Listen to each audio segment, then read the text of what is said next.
What's going on, guys? Welcome back into the channel. Today we're going to be going over some cards. It's reveal season, as you guys know, and a lot of cards have come out since our last video, and we're going to kind of go over the cards that came out today, and then also go over some cards that came out last week that I haven't really gotten to talk about. And then I have Matt here who's joining us. Hopefully his mic is sounding better for you guys, but welcome in, Matt. Hey guys, how's it going? So basically everything that was revealed today, I'm going to probably put a link in the description down below to the channels that did do those reveals, just so you can go ahead and check out what they initially said. I didn't get to watch any of it yet because I want to talk about my initial thoughts and my own personal opinions, and then I'm going to go back and watch them, but I'm going to leave their channels down below. So I know Golden Dice Podcast had a reveal today, and a few other channels as well. I will go ahead and link those down in the description below, show them some love, go check out their videos. But with that being said, I'm super excited.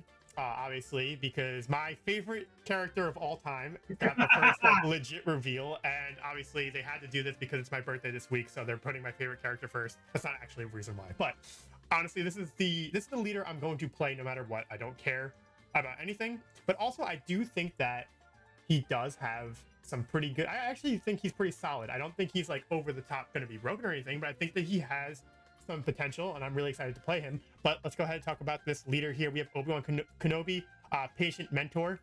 For an action as his leader ability, heal 1 damage from a unit. That's pretty good. Also, it's going to be able to keep your sentinels healthy if you need to go ahead and do that. Also, there are matches where you want to pass, but you might fear your opponent grabbing initiative and ending the turn. This gives you an action that you can do that will count towards that passing, so you don't have to worry about your opponent just grabbing initiative and then the turn or action phase ending, right? So this gives you another option there, right?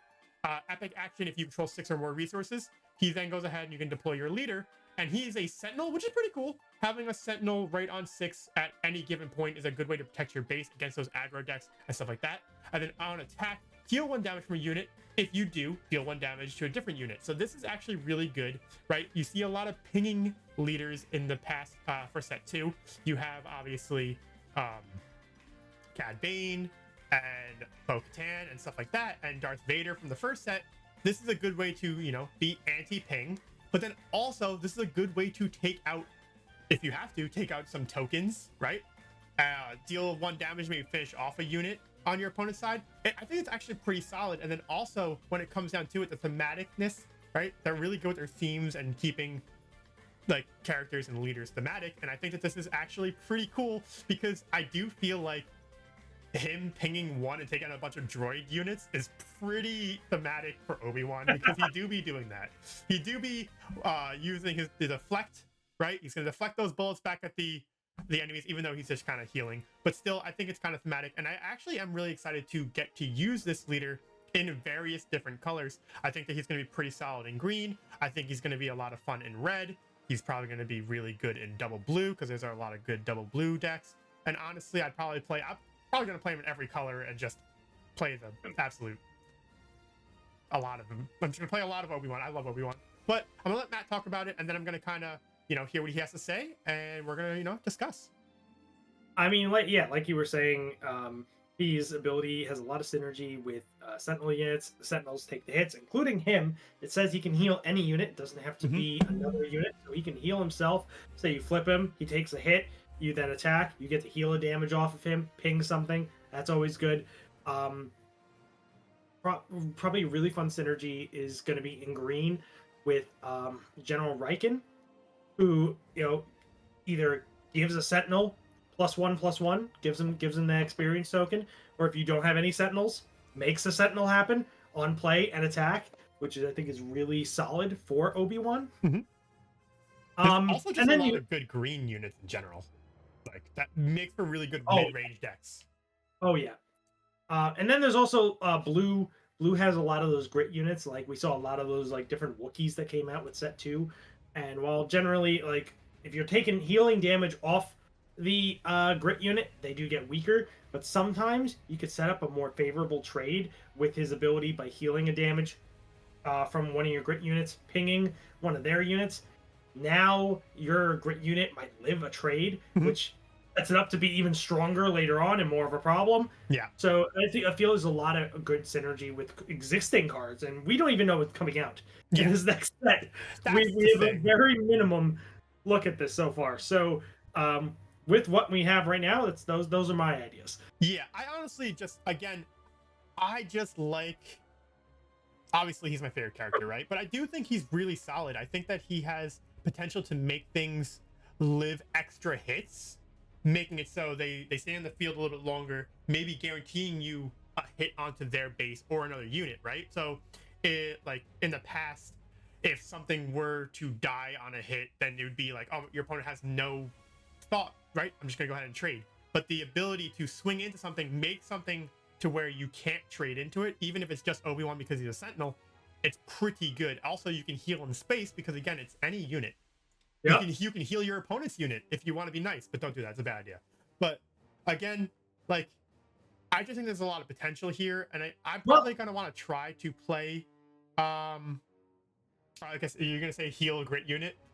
Yes. Yeah. Okay. Yeah. I guess you can heal a grit unit. Yes, but I don't know about that.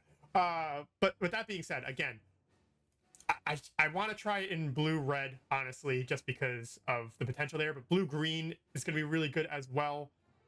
There's just so much potential here, and I'm just really excited to go ahead and try out Obi-Wan. I'm probably going to be testing him out now. I know I don't have a lot of cards to play with, but I have to play him as soon as possible because, again, this is my favorite character, and I'm really happy that this is the first leader that they went ahead and spoiled or revealed to us, right? But let's go ahead and talk about the next card here. It's going to be a unit. It's going to be a space unit, and the reason why I want to talk about this is because, again, they keep it on theme. It's hilarious. I love this. We have Obi-Wan ship, right?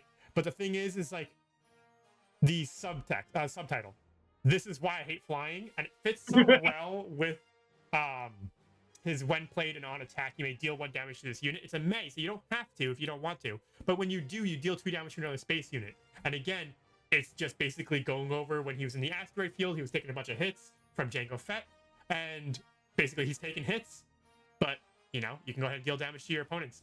And that's pretty solid. It's a good way to kind of control in space, take out things, take out shields if you really have to, or maybe hit a Sentinel with the 2 damage on played, get rid of the Sentinel. So that's just really cool to me. I think this is a really solid ship. 4/6 in space is nothing to sneeze at too. Yes, it costs 5, but still, I think it's pretty fun card. And again, the subtitle for it, the title of it is so good. Yeah, and then you automatically see the synergy with the leader. It's, you know, on play, it deals 1 damage to itself, and then your next action, you heal the damage off. Yeah. So it's like you got a free 2 damage burst on something. For sure. And then the final Obi-Wan card to create the trifecta, the Trinity, the Holy Trinity, if you would. Hello there. Probably everyone knew it was coming. You had to have the hello there. But this is also a really, really good card. Honestly, it's so good. For 3, choose a unit that has entered play this phase. It gets -4/-4. That's pretty much gonna kill anything that comes in the early game. Yeah. And even if it is in the late game, you can go ahead and smack it with a -4/-4 and make a more favorable trade for yourself, and then go ahead and use Obi-Wan to maybe heal off some damage that was kind of like overflowing into your unit. But I think this card is actually like really solid. This might be like a guaranteed at least 2 of in most blue decks for heroism in this next set. I think it's a really solid card. Does it replace make an opening? I don't know if you're trying to go more control-y. I think it might be better than make an opening because you do get to like -4 is just stronger, but the healing aspect of make an opening might make other people want to keep making opening in it. But I still think that this card is really solid, especially for blue heroism decks, and I think it's going to be seeing a lot of play, in my opinion. I just think they missed out on the opportunity to have the art be a rendition of this, the scene from episode 3 when you're Uno-Pow? Yeah. I think they missed an opportunity there, but we'll take it. we'll take the illusion instead. Yeah, I mean, people were hating on the art from Leader Obi-Wan as well. I want to kind of go back to that. I kind of like it. I mean, it's not terrible. I do wish it was episode 3, but again, it's more for this is like the Clone Wars itself. Yeah. So, listen, it's not Han Solo, so I'm okay. Yeah, I guess that's fair. Next we have the Royal Guard Attache. Attache. Attache. My bad. Attache. Right? It's all right. I mean, it's a 2-drop, 2/3 technically, because when played, it will deal 2 damage to itself. And then you can use Obi-Wan's ability to go ahead and heal it up. So there's the synergy there. But again, I do think that there are going to be better options, though this is a trooper. So maybe you might see it go into a trooper deck, maybe like a clone trooper type of deck if you want to try to run blue and kind of go that route. Sure. But again, when played, deal 2 damage to itself is okay. It just is essentially a 2/3 that you can go ahead and heal up. And you can go ahead and get it to a 2/5 and, you know, do things like that. It's a little rough. One thing you can do, having this card means you're playing blue, which means on the following turn, you can always hit it with Covert Strength, heal the 2 damage from it, give it experience. So your turn 1 play is essentially a 3/6. Means you're not playing a 3-drop on turn 2, but you're getting a buffed up, turn 1 play and then another 2-drop out there, hopefully. Yeah. So there are ways around it, and like you said, the Obi-Wan synergy of being like, okay, well, I can heal that initial 2 damage. I can heal part of it away immediately.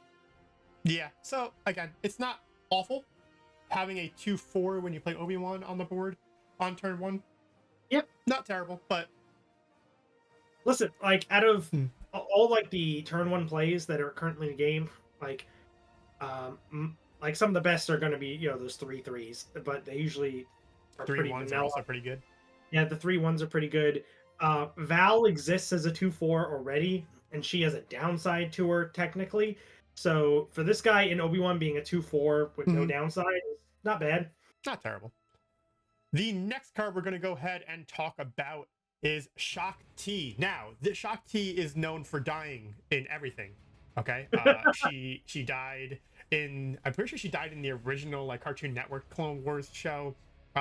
She died in the cutout scene of Star Wars Episode 3. They had to cut out the scene. She died in Force Unleashed.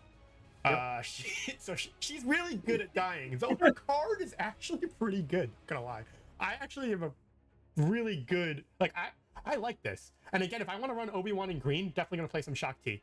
Each friendly token unit gets +1/+0. So your clone tokens are, and if you get Battle Droid tokens and someone's playing Jesse on you, it gives you a couple Battle Droid tokens, sure.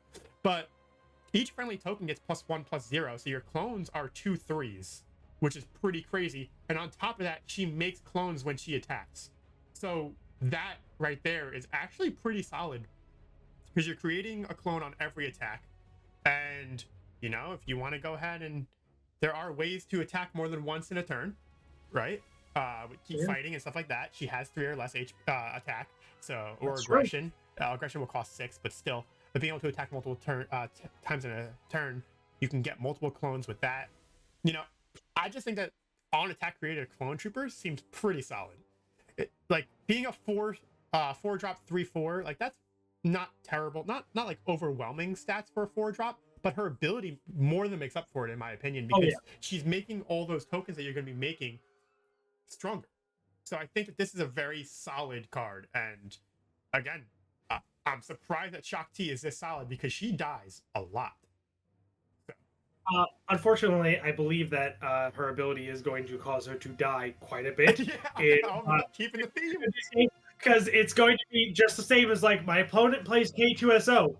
Well, I gotta kill that right now, because I can't let that sit there for more than a turn. Yeah. And that's gonna be the same thing with Shaak Ti. The second I see that, it's gonna be, all right, well, I gotta devote my resources to killing this, because if Shaak Ti is allowed to even attack once, twice, then now she's making clone troopers. They're buffed by her existence, so she has to go. There's no, and then, not to mention, in 2 turns, you're playing green, means you can drop Rex 2 turns later, which is another 2 clones. And if Shaak Ti's still on the board by then, it's over. Your game is over. Well, not only that, though, you can go ahead and give a card that we talked about in the last kind of reveal talk, General's Blade, to her, and then she just makes it so Rex can come out next turn. Well, it would still come out on the following turn, but you would have more resources to play with when you do drop Rex, and maybe, add on some other things. Like, Ay. it's gonna be scary. It does seem like going wide with clones is gonna be a lot of fun. I am a heroic player.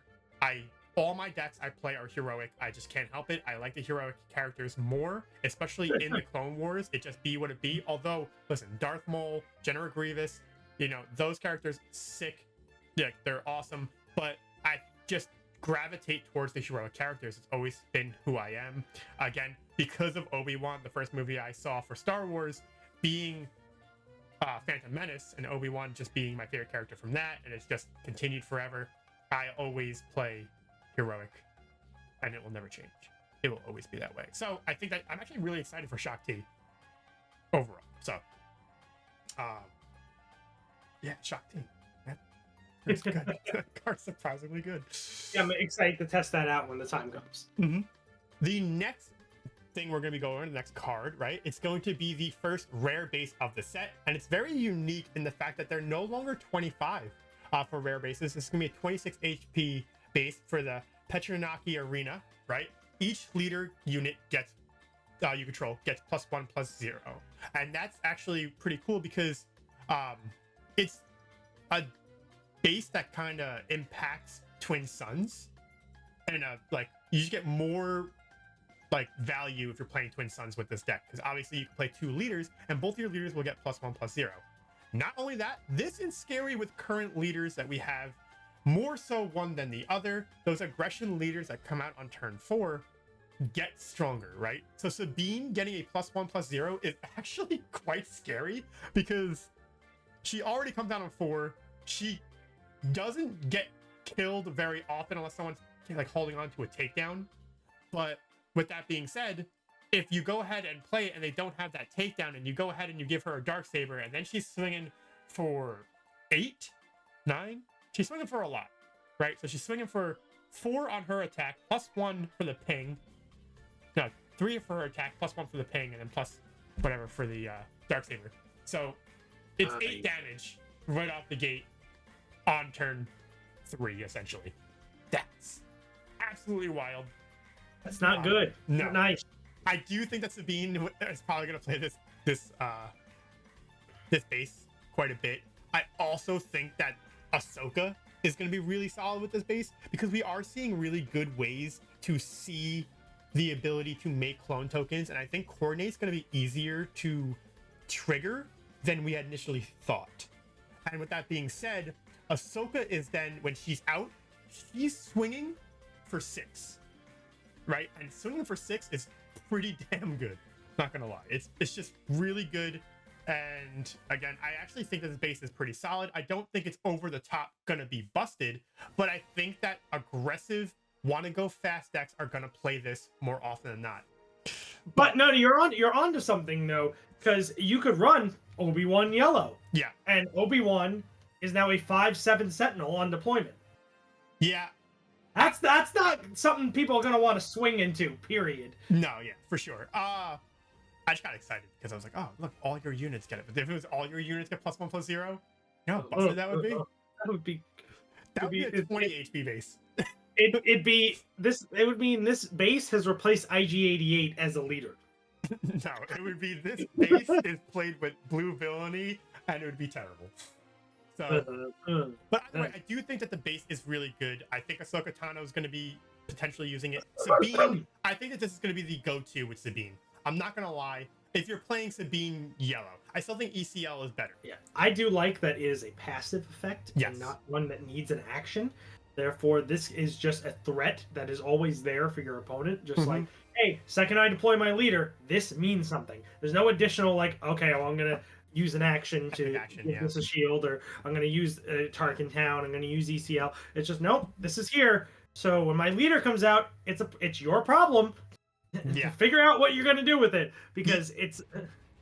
No, I definitely agree. The main thing is that how all the bases are going to be in this set? Because if so, that's pretty good. Because spending the extra action to cast you... Like, that's another reason why ECL is so good. It's because you're not using that extra action to do something you wouldn't do prior. So you're not giving up initiative, so to speak, right? But with Security Complex, Jeddah City, and Tarkin Town, you're essentially, if your opponent is going on curve and playing all their the resources and stuff like that, you're almost always giving up initiative when using those epic actions. Whereas in ECL, you're not doing that, which is another reason why I think ECL is just the best base. We have 3 other cards that came out last week that we didn't get to talk about. Actually, I think it came out 2 weeks ago that we didn't get to talk about because our audio got murdered.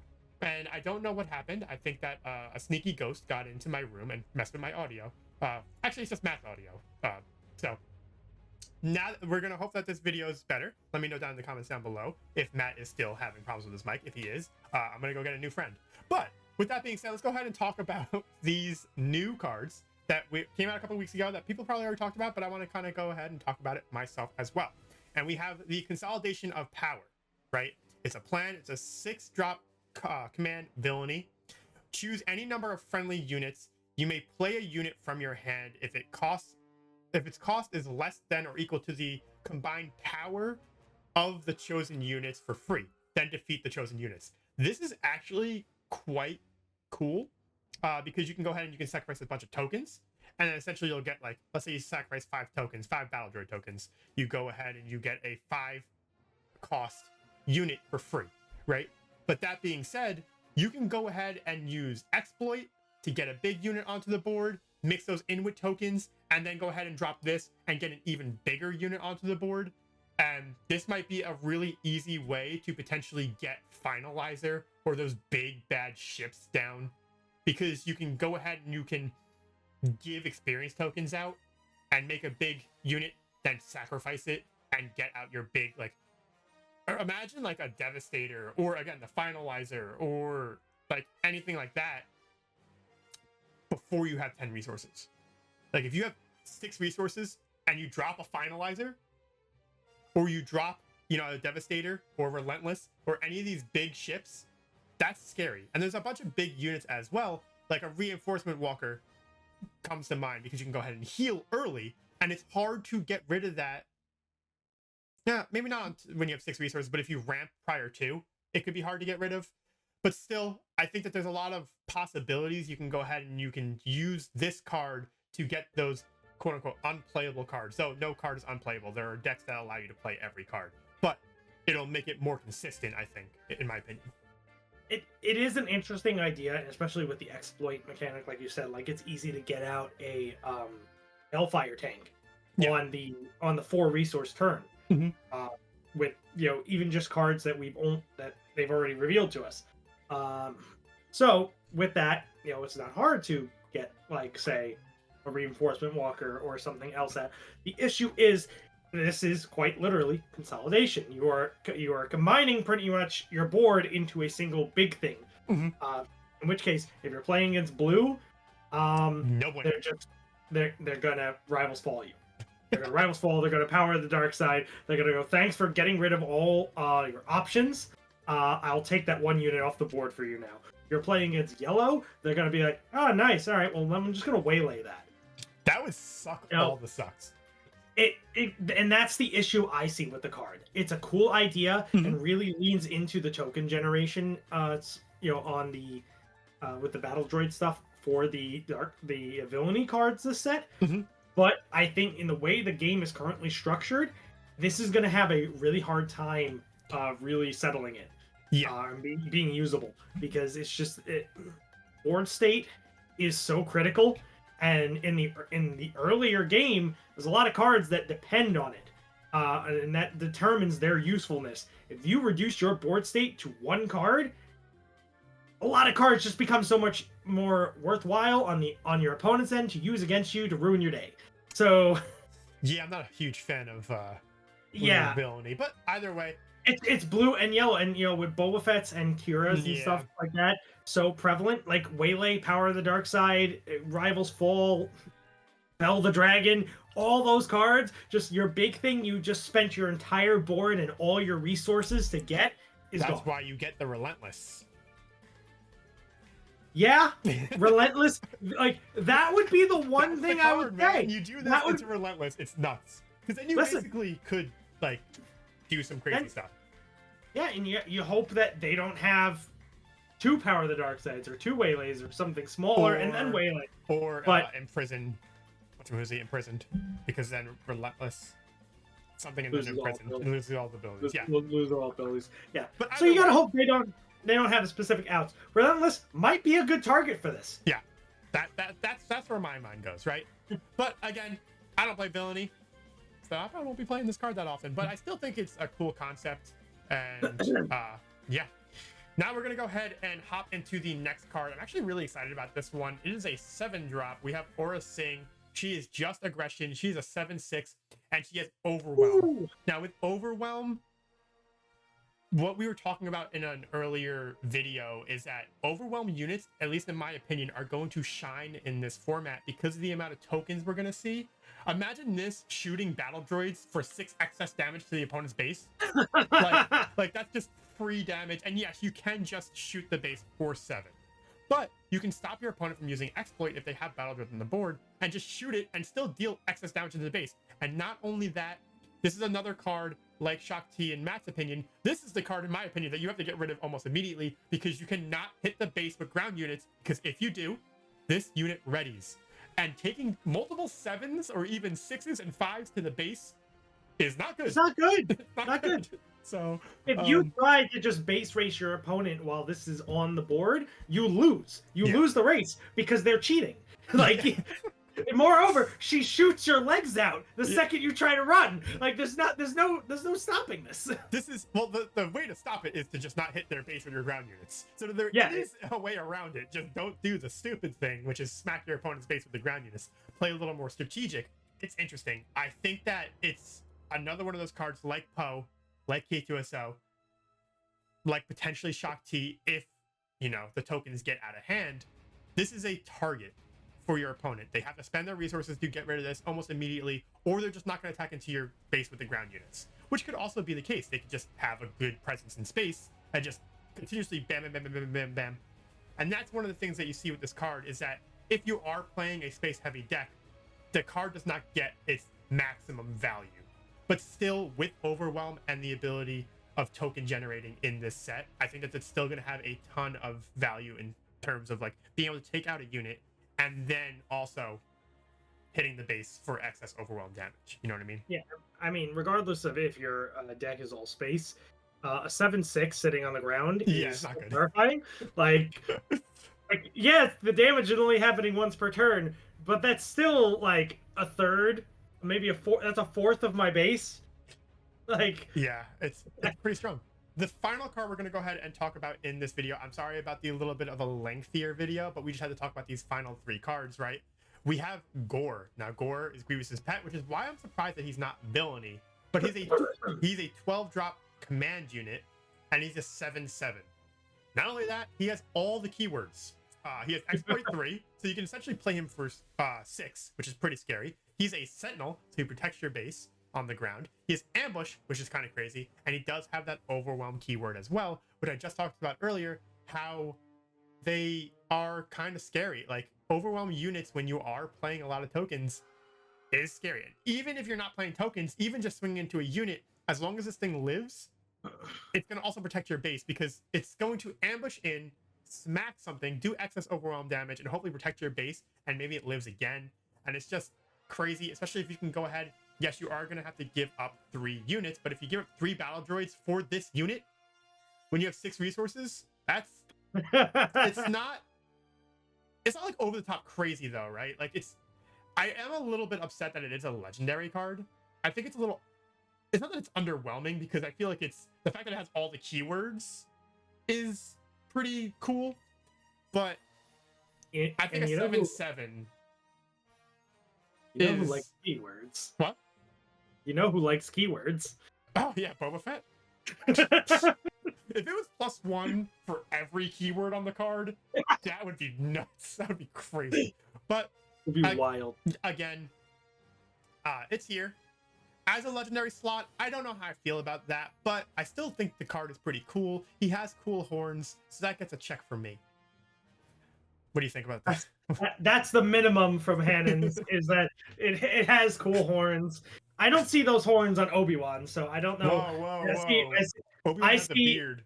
I based my okay. look off of Obi-Wan's beard, but I shaved my beard, so now. Unfortunate. Yeah.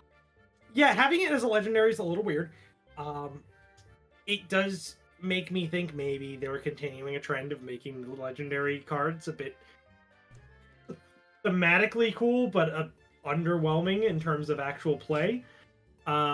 He does a lot. The 12 is crazy. Yeah, you need to play with have. exploit for it to have So value. Yeah. So you're gonna be either you want to play a deck that's gonna go wide so that you can drop this on 6. Because if you're not dropping it on 6, it's not worth it. No. The an 8 or a 10 cost 7/7. Again, I kind of wish that it was like an 8/8/9/9. Even an 8/8 is just better. Like, I think at that point they were worried about the balance of like, hey, we're giving it exploit. Yeah. We don't want to make it too crazy in terms of stats. Because yeah, no, I understand that. But either way. So. Yeah. I mean, I'm still surprised that it's not villainous. Yeah, that is a bit weird. But they've already shown off that they're putting non-villainous cards into the set that generate tokens and stuff like that, or generate specifically battle droids. Yeah. So I'm not surprised that they're doing this. They are making the token mechanic a bit versatile, so that even decks that aren't being built like full Republic or full Separatists are getting full like value out of this. Yeah, no, I understand that. I just think that if you're gonna have the Rancor, if you're gonna have Jabba's Rancor villainous, I feel like Grievous's pet should be villainous. But again, understandable. I got you. But yeah, that's gonna do it for all of the cards that have been revealed within like the past like maybe week and a half. And let me know down in the comments down below what you guys are most excited to try out. Which card is your favorite out of these cards? Obviously, mine is the Obi-Wan leader, but even the Hello There, I think Hello There is going to see a ton of play. I think it's going to be really good. And, you know, maybe you guys don't agree, but that's okay. Again, I'm just really excited for this set. The Clone Wars set is just makes me really excited. I also just can't wait for the Obi-Wan Obi-Wan unit card. If there is no Obi-Wan unit card, I might cry, but I do think he's going to get a unit card, and I'm hoping it's like a 7-drop. That is just like better than what we currently have. That'd be cool. Like Luke is very solid. Like Luke is very good. But I want Obi-Wan to be better than Luke because I said so. But with that being said, we're gonna go ahead and get out of here. If you guys are new here and you're enjoying the content, make sure you hit that sub button down below, leave a like, and I want to say thank you to Matt for joining us here today. Hopefully the quality of his mic was under control, and if it's not, we'll have to figure that out next time. But again, see you guys in the next video. Bye. Later, guys.